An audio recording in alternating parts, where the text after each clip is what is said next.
Unfortunately, one class of workers that we frequently see taken advantage of by their employers in New York City are domestic workers, people like nannies or au pairs. I had a case, for example, involving a French au pair working for a French family who was paid a flat rate per week, no matter how many hours she worked.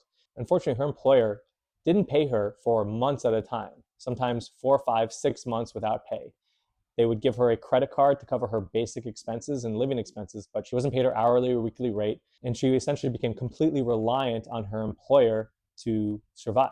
For lack of a better word, this is a form of indentured servitude. So in this situation, we ultimately wrote a letter to the employer indicating not only that they owed her for unpaid hours worked and for overtime, they also engaged in violations regarding frequency of pay. In other words, if you're a domestic worker, you're required to be paid every week or every 2 weeks, depending on when you worked.